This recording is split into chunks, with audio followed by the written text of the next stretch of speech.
Good morning, troops. It's actually, you can tell in the background, it's just after 8 o'clock, I think. I'm just approaching 8 o'clock in the morning on Tuesday. First full day after getting out of the hospital I got out last night. Had a bit of a rough night. I think I might have screwed up the pain meds and not taken some that I should have done or something, because I was really uncomfortable last night. I ended up taking some Oromorph for two reasons. One, obviously to reduce pain, but secondly to knock me out because I was just wide awake. So round about half midnight I took 25ml, and then about 3 in the morning took another 25ml. And then slept through till about 6:37 this morning.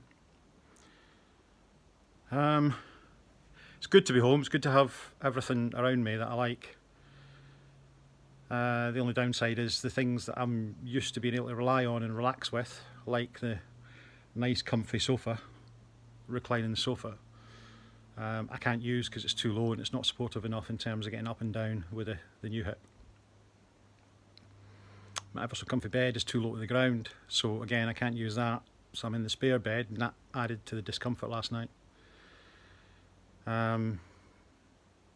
So I guess for those who are facing this operation on their own, and even with support, get these kinds of things in place. And incidentally, this is my comfortable seating solution. It's a dining chair with a cushion riser on it to get me up to the right height. So again, not exactly, kick your feet back and relax for a few days off work while you recover from a major operation. I intend to see what I can do about that. Got some calls to make today. Got some practice nurse appointments to book.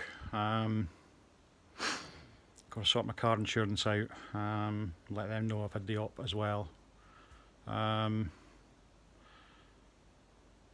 then fill my day with something. I got upstairs successfully last night.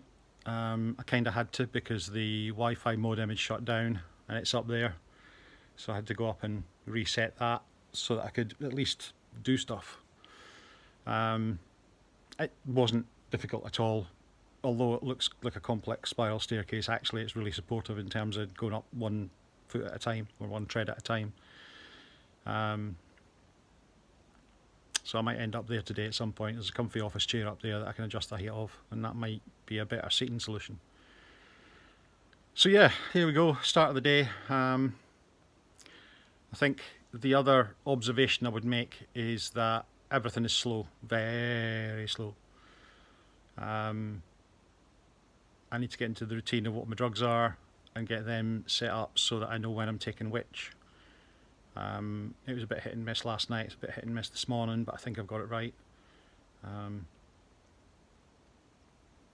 yeah, even just digging out a pair of shorts to put on, suddenly I realised that, oh bollocks, I've left my helper stick in the other bedroom.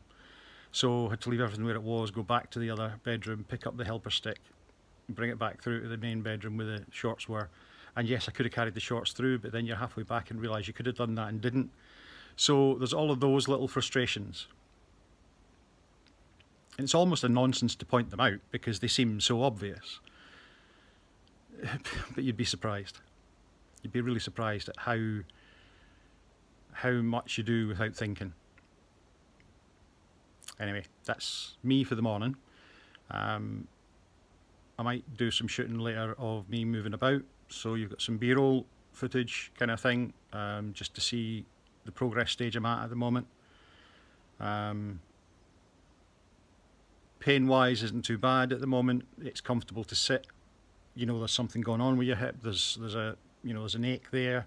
There's tenderness to the touch, that kind of thing. Moving about, if I put weight on at the wrong angle, then that can be a bit of a twinge that I've got to be very careful with. Can't afford to pivot, can't afford to get the wrong angle on the hip. One of the problems with seating and toilets and things like that being so low is that the way they dislocate the hip during the op is backwards. So if you're going at too acute an angle because a seat's too low, then you're essentially replicating the dislocation, and with the muscles weak, it could very well dislocate the new hip. So I don't want to go through that experience. So yeah, let's go and see what the rest of the day is. I might even have a shave, look less like a refugee, put on a shirt that isn't quite so baggy and uncomfortable. Anyway, if this is useful to you, interesting to you, entertaining, then please give me a thumbs up, click the subscribe button, and oh yeah, hit the bell icon so you know when I'm putting new content out. Thanks then.